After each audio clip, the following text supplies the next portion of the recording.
qué honor estar acá. La Sí. verdad, me siento honrada, afortunada. Sí. Viste que cada vez que entras acá, como cuando venías cuando eras chica con la escuela, ¿no? Sí. Es como un sentido de la trascendencia, de que estás Sí, entrando estás a un en lugar. el alma de la patria. Sí, sí. Un lugar donde sucedieron un montón de cosas, muchos ciclones. Muchos ciclones. Exacto, se habrán pasado por Sí, estos habrán pasillos. pasado, sí. Y sí, seguirán pasando de los buenos. De los buenos. Ahí va. Mira dónde estamos. Biblioteca. Uy, acá sí que debe haber libros que son ciclones. Vamos a verlos.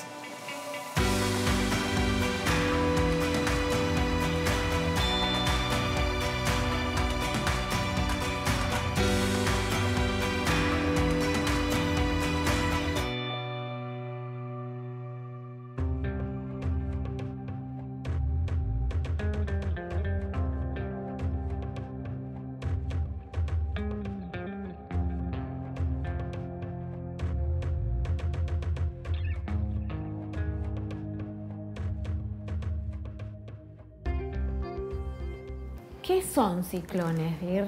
¿Qué son libros ciclones? Libros que son ciclones son esos libros que gravitaron en nuestra vida de alguna manera. Pueden ser, bueno, también en la humanidad. Sí, exacto. Pero capaz que podemos empezar por esos libros que para nosotras, que en general no tienen que ver con el devenir de la humanidad, sino con lo que nos pasaba a nosotras. Sí, con la historia de cada una. Entonces, mirá, pará, me viene como la ansiedad. Dale. La Sacá. tablet acá. Empezame vos por mostrarme el tuyo. El mío es Las mil y una noches. En realidad para mí todos los libros, no es que hayan sido ciclones, pero son importantes en mi vida. Pero este especialmente porque me retrotrae a mi infancia. Yo te he contado, mi infancia en el campo. Sí. Y en lo de mi abuelo había un ejemplar de Las mil y una noches. Y a mí me pareció maravilloso todas las historias que habían acá. Y sobre todo esa cultura que había en este libro, que para mí era algo totalmente desconocido, que bueno, lo que es el mundo oriental, ¿no? Es decir, la cultura árabe, etc.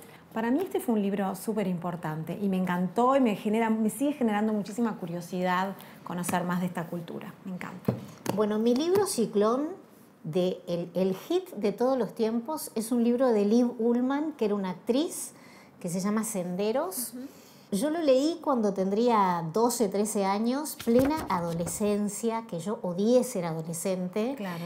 Y encontrar que una mujer que era actriz, glamorosa, rubia, de ojos celestes, Igualita a vos. exacto, Claro. y de Noruega, una persona tan lejana, podía tener tantas similitudes conmigo. De lo que le pasaba. Sí, su vida. y fue como medio epifánico, como darse cuenta, bueno, hay un montón de cosas que nos unen. Bueno, pero viste que los libros ciclones o los libros en general generan a veces en las esferas de poder mucho miedo, Sí. mucho temor. Sí. Y si no, fíjate, gracias por traerme la tablet, qué Toma. amorosa, la tablet. Si no, fíjate lo que pasó hace 90 años en una plaza de Berlín. El bibliotecario miembro del partido nazi, Wolfgang Hartmann, por iniciativa propia, confeccionó una lista negra de autores y de libros. Consideraba estos compendios como literatura dañina e indeseable. Esta quema de libros fue en la plaza Bebelplatz. Una tristeza horrible. En el año 1933 y se quemaron 20.000 libros. Yo me puedo morir. Qué angustia, ¿no? Qué angustia, qué horrible. Y lo importante y poderoso que es el libro, porque Exacto. es como una de las primeras elementos que conquistan y que destruyen quienes llegan, Quienes ¿no? llegan, exacto, quienes no quieren que, bueno, que la gente tenga otras ideas y quieren imponer su forma de pensar. Vos sabés que acá en Uruguay tuvimos nuestra propia quema de libros Sí. en la plaza de Tacuarembó en 1955.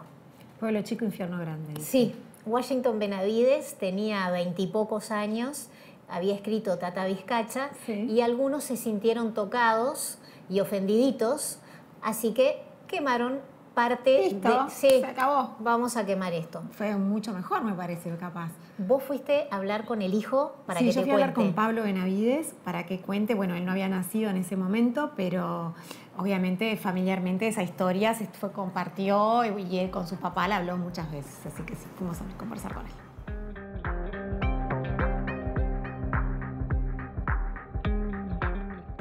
Pablo Benavides Díaz nació en Tacuarembó en 1961. Es dibujante, ilustrador, pintor y docente de historia. Vive en Montevideo desde 1976. Pablo es hijo del poeta, profesor y músico uruguayo Washington Bocha Benavides. Contamos qué pasó en Tacuarembó, qué te contó tu padre, qué te contó tu familia, porque vos obviamente no eras nacido cuando Exacto. pasó eso, Sí. de cuando salió este libro. Bueno, mi padre de joven era visto como alguien que tenía futuro y que estaba dentro de la gente de bien de la ciudad. Y un día escribe esto. Este libro es muy especial porque no es lo que se esperaba de un poeta que quería hacer carrera. No es un libro de poemas, es un libro de antipoemas. Es un libro de denuncia. Vos me decías hoy el tema de Pueblo Chico, Infierno Grande. Pueblo Chico, Infierno Grande. Y claro, donde Y tú conoces eso yo también. conozco, viví muchos años Sí. en el interior, donde, bueno, todos sabemos todo, pero nadie dice Pero nada. nadie habla. Pero en este libro, de todas formas, el Bocha se toma el trabajo de cambiar nombres, de no decirlo tan explícitamente. Lo que pasa es que se sintieron aludidos. Bueno, el tema es que cuando todo el mundo sabe, quiere confirmar qué es lo que se va a revelar. Y papá dice, yo voy a hacer hablar a los vivos del pueblo. A los vivos y a las víctimas de los vivos del pueblo. Sin nombres. Lo que pasa es que todo el mundo sabía de qué se estaba hablando. Entonces fue una estampida para conseguir el libro. En realidad fue un éxito. La poesía no vende mucho, sin embargo fue un éxito porque querían saber qué estaba deschavando y quiénes iban a estar ahí. Las fuerzas vivas de la ciudad, desde los estancieros, el jefe de policía, la gente de la iglesia o los explotados de siempre, todos de alguna manera Esos eran querían como saber. los estratos, Los estratos. que tu padre claramente pone en el libro. Ah, claramente. Y Sí. contame qué pasó, qué fue lo que pasó para que el 16 de julio de 1955 pasara lo que pasó. Bien. Papá me contó durante muchos años que mucha gente le decía, Benavides, a usted le quemaron su libro en dictadura. Y papá permanentemente le decía, error. Fue en plena democracia. Fue en la democracia del colegiado, en un país ejemplar, pero con un detalle que no es menor. Estábamos en plena Guerra Fría, en los años del macartismo, de la persecución de los rojos, de los soviéticos, de plena Guerra Fría. ¿Estabas en un bando o estabas en otro? Y el Uruguay conservador, pastoril y caudillesco, era conservador. Por lo tanto, alguien que denunciara eso que el latifundio ha consagrado y es los estratos, ¿no? Vos perteneces, naciste y vas a morir en esa condición, no trates de cambiarlo porque esto siempre fue así, va a seguir siendo así. En concreto son las estructuras del poder, no las toques, no te metas con esa gente. Bueno, el tema es que él se metió con esa gente. Por supuesto que él tenía una formación lo suficiente como para ya ser con 24 años lo que papá fue toda la vida, un libre pensador. ¿Y cómo fue eso? Contame el hecho, porque uno habla de quema de libros, Sí. pero que levantaron los libros de todas las librerías. ¿Cómo? Sí, sí. Bueno, fue un auto de fe, ¿no? Que el auto de fe es eso, pero compraron los libros de las dos librerías que había en la ciudad. Qué bien. Lo cual fue un éxito.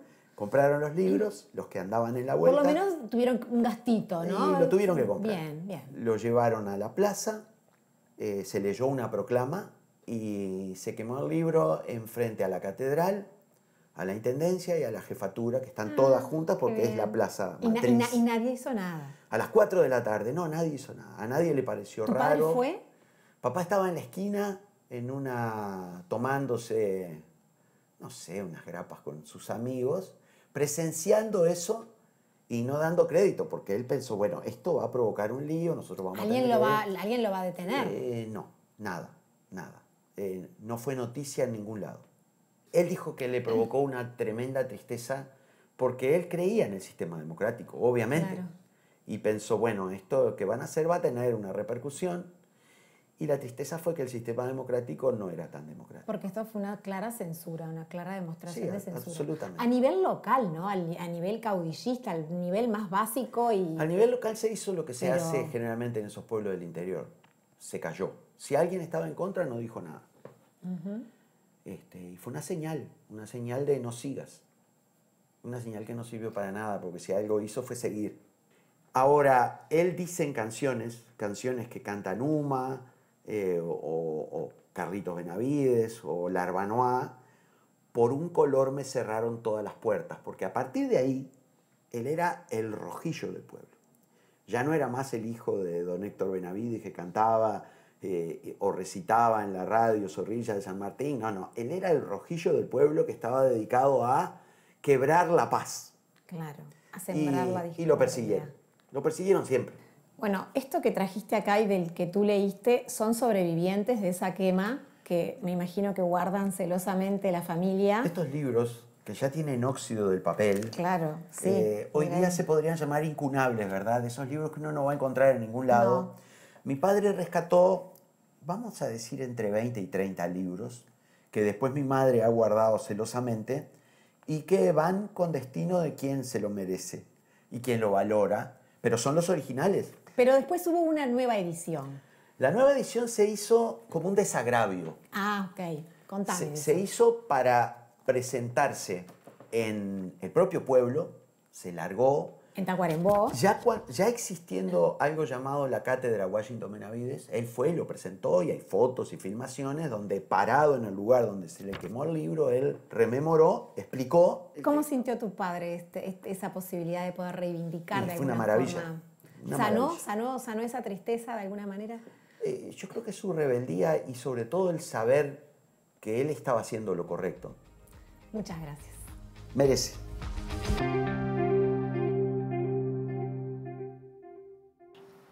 Estas historias como las que te acaba de contar Benavides me encantan porque forma parte como de nuestro patrimonio, de nuestra memoria. Sí, como que ya son un clásico. Esos cuentos que decís, bueno, contámelo otra vez. Y nada, me gusta mucho cómo te la contó. Sí, la verdad que sí. muy amable fue al compartir toda esa experiencia familiar que vivieron. Y cómo nadie denunció. Sí, en plena democracia, que se hiciera una quema de libros era algo absolutamente inconstitucional, es decir, no. Pero bueno, hablando de quema de libros, acá te traje Fahrenheit 451 de Ray Bradbury, que seguro lo leíste. Cuando era re chica, sí. Bueno, ¿te acordás que trataba de una sociedad donde los libros eran considerados enemigos del pueblo, que podían corromper, etcétera? Y los bomberos, en lugar de tener la misión de apagar incendios, iban a quemar libros. Entonces es como, bueno, muy loco y viene a cuento un poco de todo eso. Pero quiero que por favor me des el dato. Sí, es que en realidad yo nunca había pensado, pero investigando para esto que estamos haciendo ahora, Fahrenheit 451 era la temperatura a la cual arden los libros. Exacto. Que equivale a los 233 grados Celsius. Muy bien, alumnazote. Pero te quiero hablar de otro libro. Contame. Que es un libro que al día de hoy sigue generando... ciclones. Exactamente. El origen de las especies de Darwin. Uy, sí. Hay un escritor uruguayo, Alberto Galo, que está obsesionado con esa figura, con ese personaje, y lo ha incorporado en algunas de sus novelas. Empezó, creo que en 2005, y sigue al día de hoy. Sigue. Y acaba de sacar una, ¿no? El simio inglés. Bueno.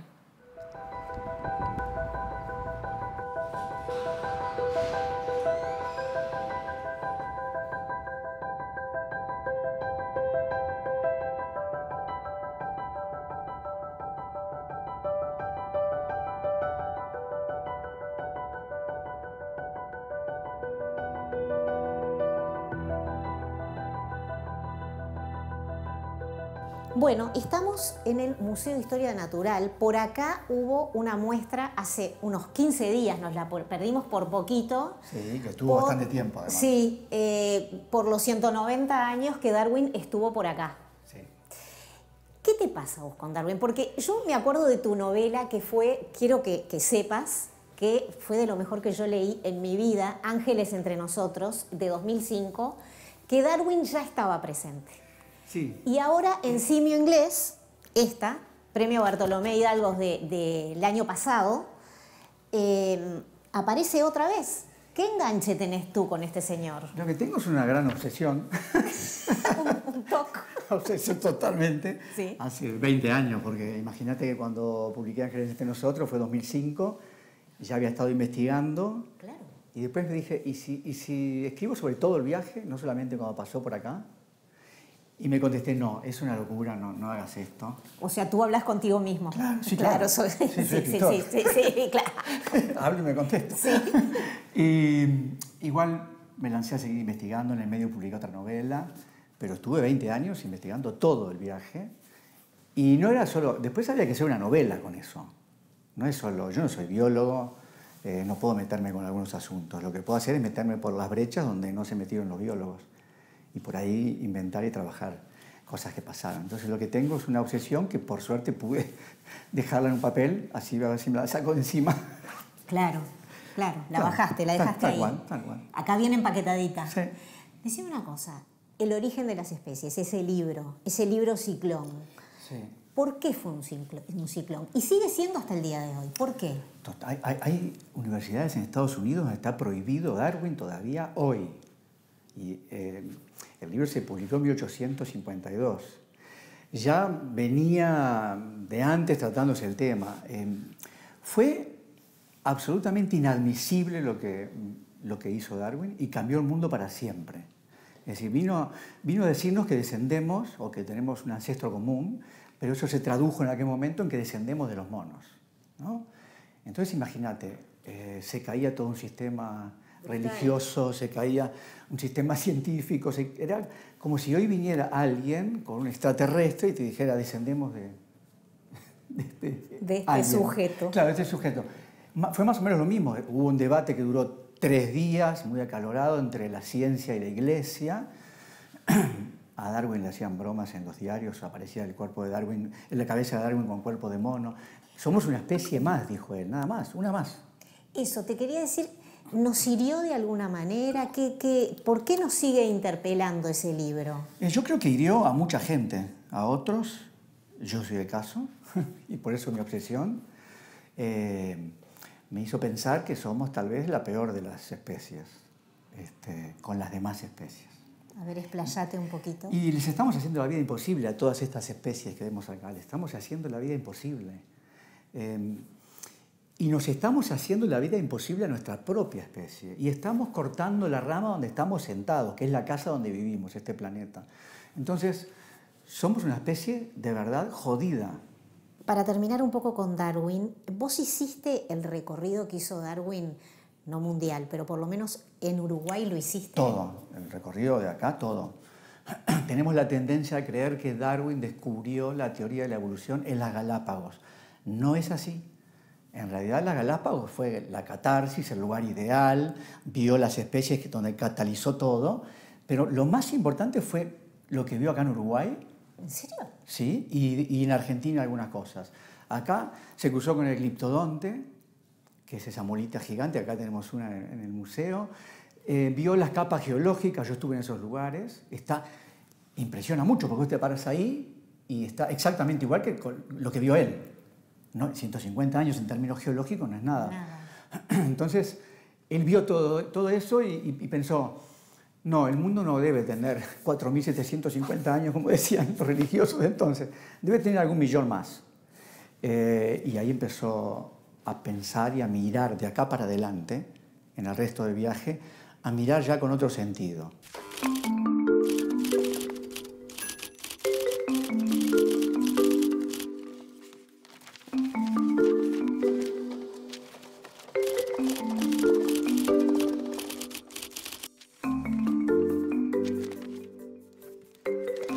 El origen de las especies es un libro ciclón canónico. Eso, ¿cuáles son los tuyos? Vos me trajiste 2 ahí. A veces uno cuando vive los acontecimientos no los notás porque los estás viviendo. Pero yo creo que de estos 2 libros que te voy a comentar se va a hablar por mucho tiempo, mucho más adelante. Uno es este libro de Eva Meijer, te lo muestro aquí, toma, te lo doy. Es una filósofa. Animales. Sí, Animales habladores se llama. Y bióloga holandesa, que básicamente lo que viene a decirnos con este libro es que los animales quieren hablar con nosotros y nosotros somos tan soberbios que pretendemos que si quieren hablar o vemos como el delfín o el chimpancé, hablen como nosotros. Le ponemos herramientas de nuestro lenguaje para que hablen, cuando en realidad hablan con su lenguaje. Lo vemos con nuestros perros. Sí. Tenés un perro en tu casa, ya sabés lo que quiere decir y cómo habla y cómo se expresa. Lo que dice ella es que todos los animales quieren hablar con nosotros y que ahí hay un mundo por descubrir para poder convivir de alguna manera todos juntos y cambiar todo esto que viene siendo un desastre. Y bueno, este libro, El infinito en un junco, ya lo conoces. De Irene Vallejo. Irene Vallejo, otra mujer que me parece que vino a cambiar el mundo frente a las nuevas tecnologías, frente a esto que se dice no se lee más, inteligencia artificial, un largo etcétera. Ella viene a contarnos en un ensayo la historia del libro antiguo y todo el mundo vuelve a leer, para empezar, este libro, este mismo libro que es un ensayo, era impensable. Y yo creo que Irene Vallejo hizo y está haciendo algo que no sé si ella se da cuenta, que es esto, traernos y anclarnos al libro de nuevo. Este artefacto, que para mí es el más tecnológico que hay y para mí es el más virtual de todos los artefactos que tenemos. Un flor de ciclón se mandó Vallejo. Flor, que además son ciclones que para mí fueron estos dos. Muchas gracias. No, gracias a vos.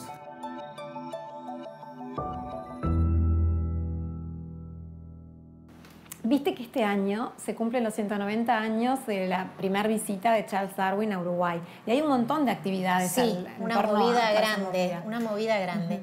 Vamos a cortar por ahora con Darwin. Con Darwin. Dale. Y te voy a contar, que estoy segura que estás ahí al tanto. Es una discusión que tenemos pendiente. Sí. Que ahora han empezado a censurar libros que antes no. Exacto. Por determinadas palabras. No quiero spoilear demasiado. No spoilees. En el próximo bloque vamos a hablar de ese tema, de un autor que adoramos y que lo están censurando.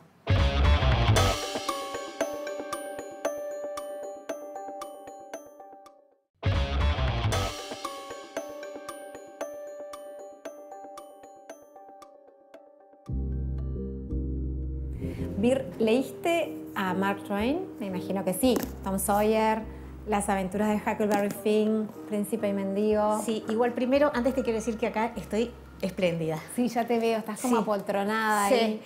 Me encanta, fueron lecturas de infancia entrañables. Huckleberry Finn, un personaje... Sí, a mí me gustó más Tom Sawyer, creo. Yo quería ser Becky. Ah, claro.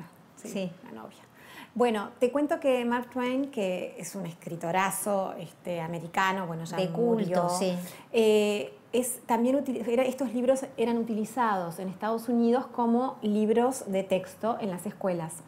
Y en estos últimos años, con este tema de la corrección del lenguaje, o no sé cómo llamarlo, empezaron a censurarlo. Y están viendo de reescribirlos, prohibieron en las escuelas, y están viendo de reescribir los textos cambiando muchas de las palabras que Mark Twain utilizaba, como por ejemplo negrato para referirse a una persona de color. La correctez política. Exacto, a una persona de color. Últimamente, ¿te acordás que lo hemos discutido esto con Roald Dahl? Exacto. Dijimos que era adorado, es que es adorado Roald Dahl.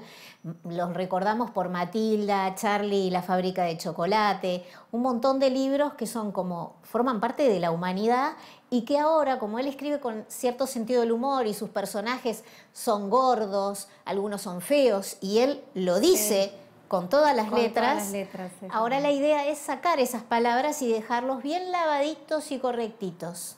Bueno, pero te das cuenta de que ese es un error, porque si vos no les estás explicando cómo fue la evolución de alguna forma del hombre, de su forma de pensar y de accionar y todo eso, y simplemente le das todo prolijito y como tiene que ser, lavadito, no sé, sí, como ves que me entra calor, no te me pone furiosa porque creo que se pierden oportunidades y lo más fácil es ir y tachar. No, explica.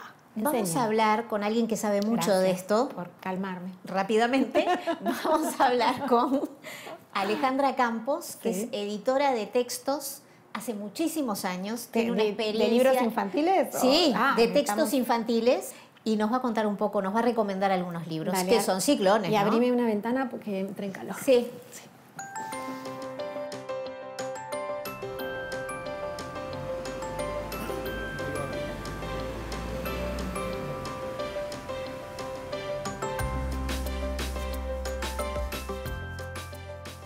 Alejandra Campos nació en Montevideo en 1971.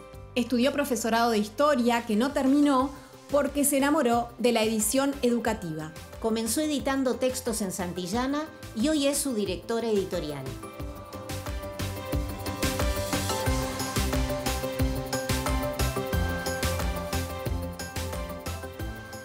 ¿Por qué estos 3 libros son libros que generaron un ciclón para mí? Son aventuras, no menosprecian a los niños, no son relatos Disney y presentan a los adultos tal cual son.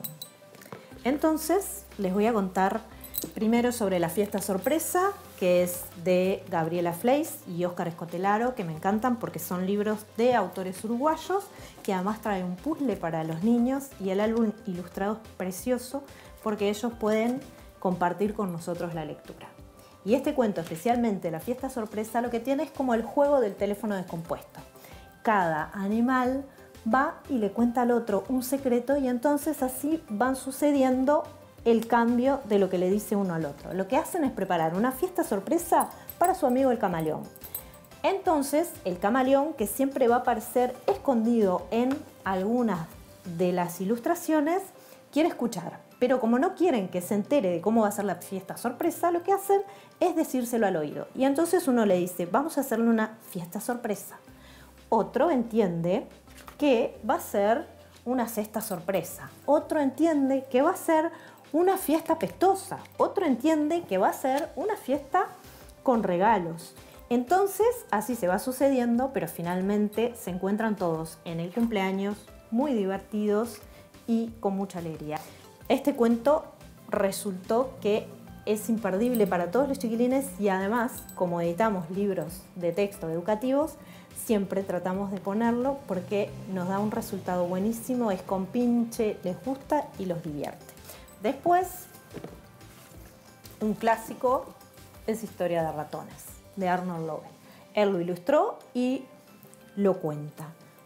Es un autor que tiene muchísimos premios y es un cuento que trae 7 cuentos. Y es Papá Ratón que le va a contar a sus niños antes de dormirse estos 7 cuentos.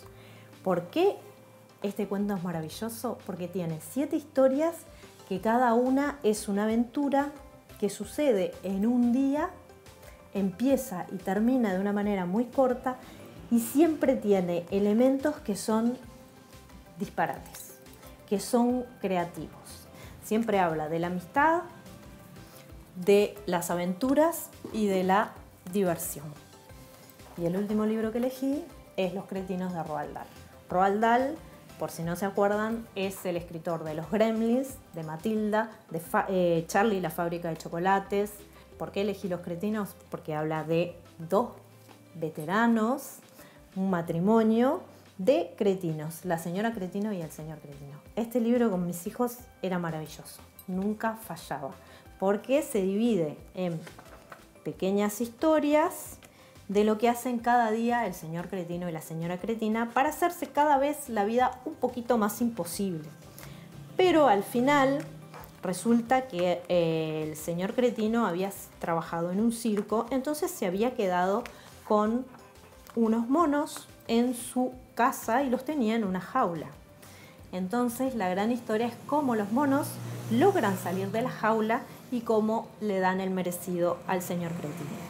Lo que sucede con las historias de Roald Dahl, que él siempre busca la justicia, que muestra a los personajes crudos y duros como son, no son personajes planos, sino que tienen toda la intensidad de cómo somos, en realidad, lo bueno, lo malo, lo más o menos, no hay grises, y entonces termina mostrando cómo también se puede hacer justicia y cómo los animales se terminan liberando.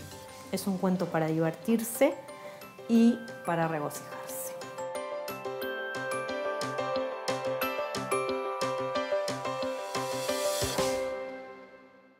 Qué casualidad que uno de los libros que recomendó sea de Roald Dahl. Sí, Los cretinos.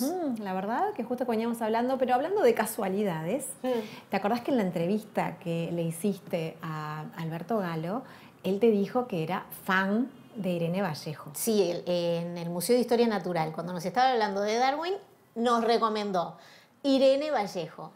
¿Y quiénes recibieron a Irene Vallejo Moreno? Las primeras periodistas. Acá.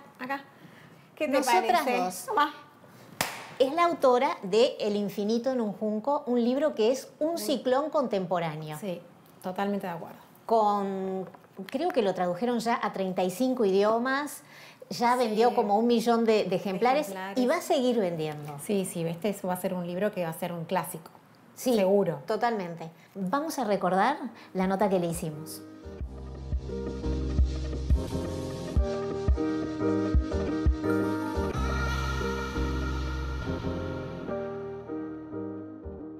¿Qué es lo que sucede con el libro objeto? Ese libro que viene del agua, ¿no? Del junco.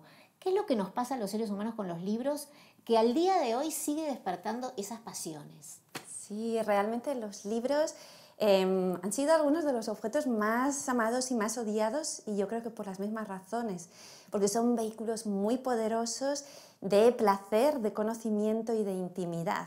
Y eso engloba también el poder, por supuesto, porque el conocimiento es una forma de poder. Entonces, ese rey codicioso, ¿no? Un poco literario, que podría ser una criatura de Borges o el mismo Sueño húmedo de Borges, encarna esa codicia, pero también ese espíritu de control hacia los libros, ¿no? Y creo que esa es la doble dimensión en la que nos vemos siempre girando en espiral, ¿no? El amor apasionado, el odio furioso y fervoroso hacia los libros. Y así es como quise comenzar precisamente El infinito en un junco, ¿no? En forma de una aventura, la búsqueda de esos libros que iban a alimentar la biblioteca legendaria de Alejandría, el faraón egipcio enviando a sus soldados de élite en busca de los libros, que entonces eran una presa difícil de hallar, y con esa misión de conseguirlos o arrancarlos a cualquier precio utilizando todos los métodos, el soborno, el robo, el saqueo, ¿no? Y así tratando de reunir la totalidad de los libros, ¿no? Que ese también es un peculiar sueño de la totalidad, ¿no? Y es un intento, yo creo, también de poseer el mundo, ¿no? De una manera simbólica, la totalidad de los libros. Si tuvieras que elegir una época de todas las épocas que tú nombras en tu libro y te reencarnaras, ¿en cuál te gustaría estar? ¿En cuál te gustaría viajar? Bueno, yo suelo decir que yo agradezco haber vivido en los tiempos después de la invención de la anestesia. No añoro vivir en ninguna época anterior a la invención de la anestesia, pero me encanta proyectarme con la imaginación y con la literatura a esos tiempos, ¿no? Tortuosos y difíciles y turbulentos. Y bueno, esa época alejandrina en Egipto me parece muy fascinante, ¿no? Porque se estaba construyendo esa civilización a caballo entre África, Asia y Europa, ¿no? Algo nuevo que tenía un poco de esas múltiples identidades cosmopolitas. Y luego también una época que me hubiera gustado mucho es la sociedad que rodeaba a Aspasia en la Atenas del siglo V, ¿no? Sí. Ese personaje tan magnético de una mujer además extranjera en Atenas, que se atreve a convertirse en maestra de retórica, incluso de Sócrates, ¿no? y que escribía discursos políticos para su marido Pericles. Y es hermoso pensar luego que esos discursos que a través del historiador Tucídides han llegado hasta el presente han servido de modelo a presidentes de los Estados Unidos como Kennedy y Obama. Allí están resonando los ecos de esa mujer, y esa mujer pues transformó la Atenas del siglo V. Cuando Irene estaba escribiendo este libro, ¿pensó en eso de trascender? ¿Se piensa en eso de trascender? ¿O elegiste? Porque eso de que no piensan en qué va a pasar con mi libro, no creo. Yo creo que hay una cierta proyección. La realidad en mi caso es que no tenía expectativas por el momento particular en que escribí este libro. Acababa de ser madre, un niño que nació con graves problemas de salud y tuvo que estar ingresado durante muchos meses seguidos y entrando y saliendo del hospital casi durante 2 años. Y realmente escribí este libro más como terapia personal que como proyecto literario. No tenía ninguna expectativa ni ninguna ambición, sino estaba tratando de proteger una esfera de mi vida que siempre había sido muy importante para mí, que es la escritura, y no dejar que la engulliera la enfermedad. Esa era mi finalidad principal mientras lo escribí. Y realmente todos los libros que yo he escrito y publicado, este era el que estaba más despegado de aspiraciones, de cálculos, de pensamientos acerca del mercado literario o de los lectores, ¿no? Y entonces creo que fue el ambiente del hospital el que entró en el libro, como la vida siempre acaba entrando en tromba en los libros, y transformó verdaderamente el concepto.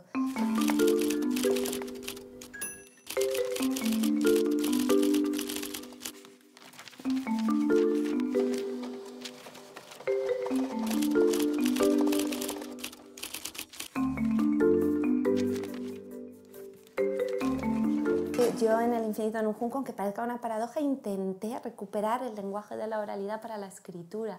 Y está escrito, bueno, incluso seguía unas narradoras orales que daban como sesiones en bibliotecas y para escuchar con el oído y saber exactamente cómo funciona la narración oral con sus estribillos, con sus ritmos, con su musicalidad y sus estructuras peculiares, para luego llevarlo al libro y que sea un libro que, aunque está contando una historia y una crónica y un relato de origen académico, está narrado para que sientas esa misma experiencia que a mí me transformó y me trastornó la vida, que son mis padres contando la historia así en la noche, ¿no? En la cama, bajo la cobija.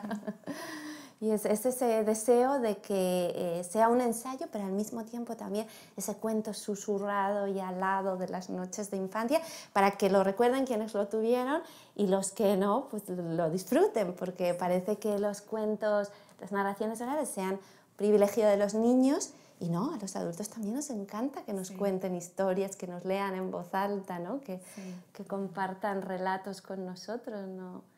No debería estar eso restringido a los niños, no deberíamos perderlo como yo sentía, ¿no? Se me iban cayendo los dientes mientras mis padres me contaban cuentos y yo sentía que con la infancia perdía el derecho, ¿no? Sí, a claro. los cuentos. A la medida que crecías ya... Pero no. No debería ser así. No debería ser así, exacto. Bueno, un placer. Yo seguiría preguntando cosas, pero gracias. Viste que es tirana la tele y nuestros productores. Gracias. Placer Muchísimas infinito. gracias. Muchísimas gracias.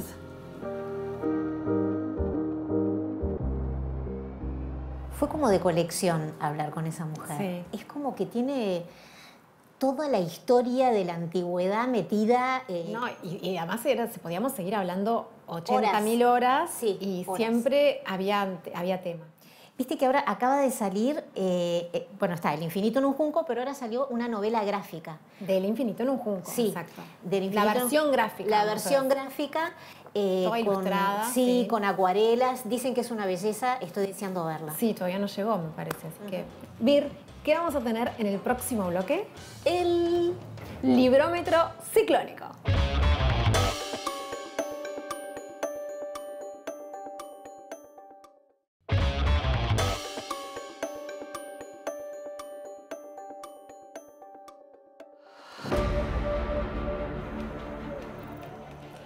¿Querías un libro ciclón? Sí, por Bueno, favor. Acá tenemos Los versos satánicos de Salman Rushdie, que fue publicado en 1988 y fue un verdadero Fue un ciclón. ciclón.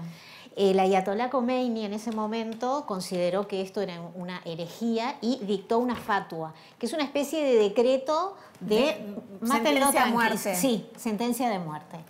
Y bueno, este hombre ha sufrido un montón desde entonces. Vos me dijiste que leíste una biografía de él donde Sí, cuenta. Joseph Anton, donde él cuenta todas las penurias que ha pasado. Tuvo que cambiar de lugar de donde vivía, vivir con otro nombre, con ese nombre Exacto. Joseph Anton.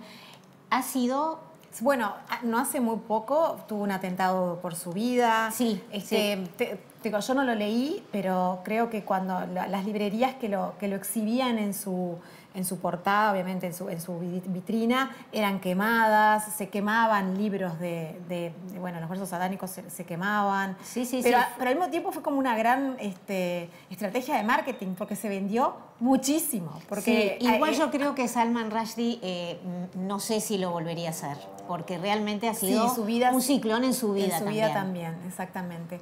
Te invito a ver nuestro librómetro ciclónico. Vamos. Dale. ¿Arranco? Dale, buenísimo. Bueno, mira lo que te traje. Miriam Toews, Ellas Hablan. Este libro fue el libro en el que se basó la película que ganó el Oscar a Mejor Película Extranjera el año pasado, o este año, no me acuerdo, este año. Es la historia de un grupo de mujeres que integran una comunidad, es como una secta, y que han sido protagonistas de abusos de todo tipo, brutales, niñas, mujeres grandes, no hay, y por su propia comunidad. Entonces lo que ellas hacen para rebelarse. Es muy interesante, yo lo leí de un tirón. Tenemos que destacar que es un no ficción, esto sucedió No, esto es de real, verdad. exacto. Yo también lo leí con mucho interés, pero lo remé en dulce de leche. Son las transcripciones que hace una persona de las reuniones que tenían esas mujeres. Por favor, editen, corten y hagámoslo un poquito más ágil. Bueno, una cosa que está interesante es que ellas no sabían ni siquiera escribir. ¿Sí? Ellas vivían tan lejos de la sociedad que ni siquiera tenían que contratar a un escriba, es decir, a alguien que les fuera escribiendo lo que ellas decían y contaban de lo que les había pasado. Es tremendo. Lo remé en dulce de leche. Entero. Bueno, yo tengo el de Fernando Butazzoni, Los que nunca olvidarán. Este libro es impresionante, súper documentado como todos los libros de Butazzoni. Es la historia de cuando Heber Kukurs, un nazi, llega acá y todo lo que pasa con ese sujeto lo leí de un tirón. Bueno, a mí el libro también me parece genial, pero me costó un poco más que a Vir. Lo remé en dulce de leche porque por toda esa información que tiene me costó un poco y además la historia me parecía, digo, es increíble. Es pero muy eso dolorosa, sí. Pero más allá de eso quizás para mí fue un exceso de información, entonces está. Así como a vos te pasó lo mismo con el otro, a mí me pasó. No es venganza, quiero está que bien, sepas. Está bien, nos queremos igual. No, sí. Vale la pena leerlo, lo remé en dulce de leche que vale muchísimo la pena leerlo. Yo, ya me he olvidado. Truman Capote a sangre fría, mira esta edición hermosa, viejita, con firmas desconocidas, es lo más. Sí. Bueno, lo leí de un tirón, lo leí hace muchísimos años, cuando estaba estudiando periodismo.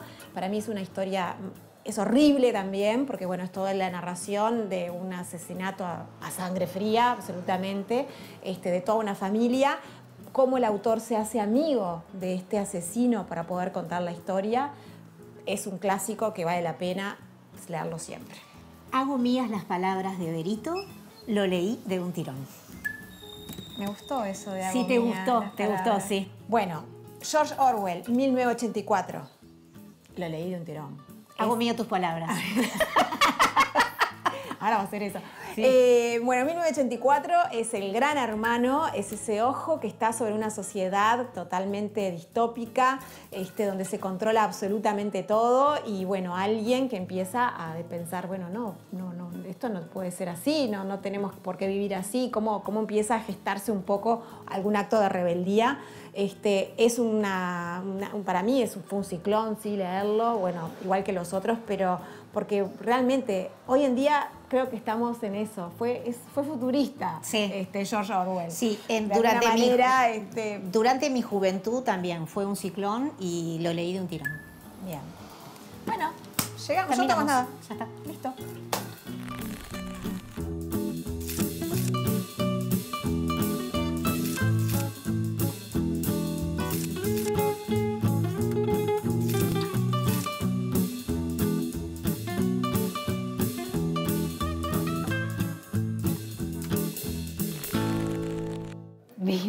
No sea chusma que nos van a retar, nos van a echar. Igual no hay, creo que no hay mucho libro ciclón. No, bueno, listo, déjalo ahí entonces. Viste que en todas las épocas hubo libros ciclónicos, ya sea, bueno, más o menos, sí. y tampoco habla de su calidad literaria. No. No tenían por qué ser el mega, simplemente causaban cosas por lo que decían o por las cosas que provocaban. Y acá localmente también hemos tenido. Sí, en nuestra historia reciente. Sí, exactamente. Hoy estábamos hablando del de Mario Bardanca, Paco. El de Alfredo García, Pepe Coloquios. Sí. Después Hasta la última gota De Fabián O'Neill. De Fabián O'Neill, sobre la vida de Fabián O'Neill. Sí. Y está, por ejemplo, el de Sendik, La carrera del hijo pródigo. Ese fue un libro ciclón. Exactamente. Y tú fuiste a hablar con las autoras. Patricia Madrid y Viviana Ruggiero nacieron en Montevideo. Se conocieron en la Universidad Católica del Uruguay, donde cursaron la licenciatura en Comunicación Social.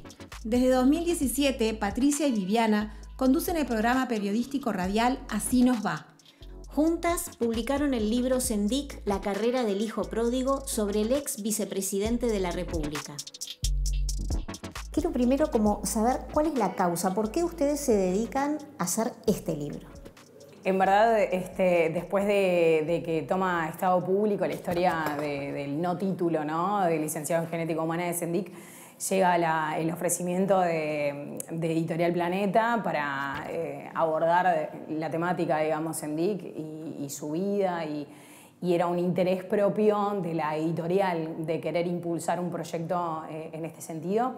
Entendíamos que había que profundizar en una temática más amplia, que era ANCAP, y era todo lo que había pasado en esa empresa pública, y nos parecía que era una oportunidad para poder desarrollar algo que a nosotras nos apasiona, que es el periodismo de investigación, en un proyecto a largo plazo.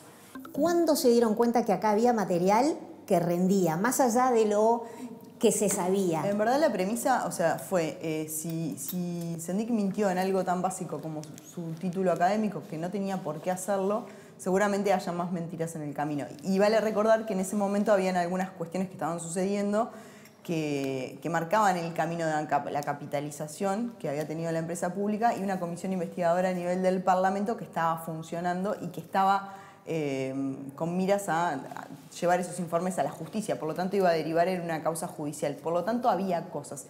Pero sobre todo fue un trabajo desafiante en cuanto a armar un plan de trabajo que no nos fuera cerrando puertas y ir manejando sobre todo los tiempos que eran a largo plazo justamente.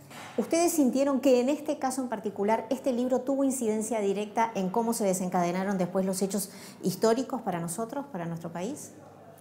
Yo creo que sí, que fue determinante porque de alguna manera sirvió para eso, para unir una historia y que estuviera toda junta en 200 páginas. Además de aportar información nueva y simplemente yendo a los hechos. O sea, el libro sale publicado sobre fines de julio y un mes después se da la renuncia. Sí, y convengamos algo, ¿no? O sea, más allá de toda la historia del no título de Sendik termina, digamos, siendo de alguna forma acorralado por el sistema político e incluso, digamos, ni que hablar por la justicia, por algo que en la gran historia de ANCAP es bastante menor, y es la utilización que él hizo de las tarjetas corporativas. Y las tarjetas corporativas fue un descubrimiento hecho, digamos, por Viviana y por mí a través de una herramienta que los periodistas utilizamos mucho, que son los pedidos de acceso a la información. Y nosotras, una de las cosas que hicimos fue todo el cúmulo de información que pudimos obtener, lo volcamos en el libro para que todo el mundo pudiera ver esas tarjetas corporativas. Si tuvieran que reescribirlo o volver a hacer las cosas, ¿las harían de alguna manera? ¿En algo cambiarían o dejarían todo tal cual? Y si bien fue un proyecto del que no me arrepiento, que fue un ciclón creo que para las dos y para la carrera de las dos, siento que tuvo un costo alto también, ¿no? En muchos sentidos, porque no fue un libro que hagamos dedicadas exclusivamente a eso, sino que lo hicimos trabajando con 2 trabajos, a nuestro costo económico, a nuestro costo familiar, y creo que tuvo consecuencias en ese sentido, que es un costo alto. De nuevo, no me arrepiento, pero no lo volvería a hacer. Yo no me arrepiento, volvería sí a hacer un libro de investigación. No sé si en este momento de mi vida, pero no cierro esa posibilidad porque más allá de que comparto 100% esto que dice Viviana, fue un ciclón en todos estos sentidos. La vida da muchas vueltas, entonces no me gustaría, digamos, cerrar esa puerta. Muchas gracias. Gracias. Vir, ¿qué estás leyendo? Estoy leyendo en Kindle, pero está en papel. En tu Kindle Nuevo. Sí. Es de Manuel Carrer, es el primer libro que leo de él. Se llama B13, Crónica Judicial.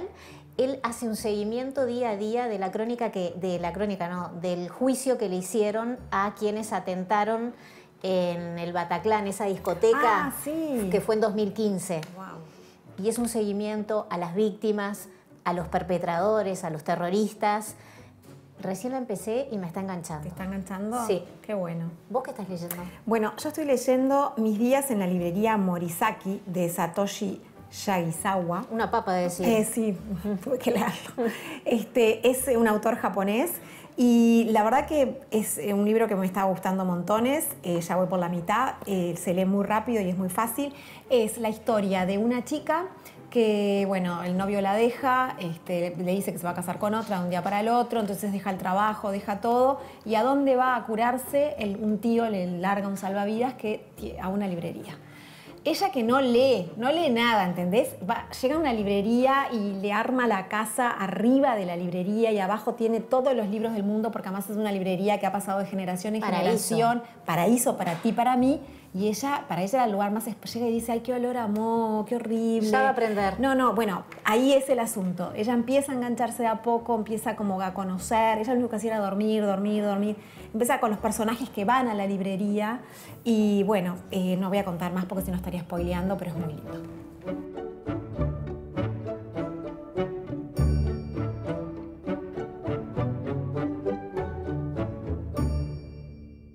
Bueno, vamos a repartir. Dale. Tengo... ¿Qué? Ese me lo vas a prestar a mí. Sí, y después me decís cómo te pareció. Vos sos mi conejillo de indias. Sí. ¿Está? Peyton Place o La Caldera del Diablo. Exacto. Ese se parece que era un pueblo que se armó flor de revuelo por la publicación. Sí, y después hicieron una serie. La Caldera del Diablo te resuena. Es mío. Vos me dijiste que querías volver a leer 1984, sí, te lo rescaté. Ahí está. Un mundo feliz. Sé que lo leí. Te pido por favor que lo leas por mí otra vez. ¿Cómo me no? contás. Será un placer. Me encanta. Toma, para volver a recordar. Huckleberry Finn, las aventuras de Huckleberry Finn. Fíjate, Becky, a ver. Mirá, tiene un prólogo de Roberto Bolaño. Sí, qué bueno. me encanta. Las uvas de la ira de John Steinbeck. Sí. A mí me encanta Steinbeck. Bueno, dale vos. Debo yo. Y este es, que vos también querías volver a leer. La Sangre Fría. Exactamente, en esta edición hermosa, que por favor, sí, cuídamela. de Capote. Este es como familiar, ¿no? Sí, por eso cuídalo, por favor. Con cariño. Con cariño. ¿Cuál hijo? Bueno, nos vemos la semana que viene.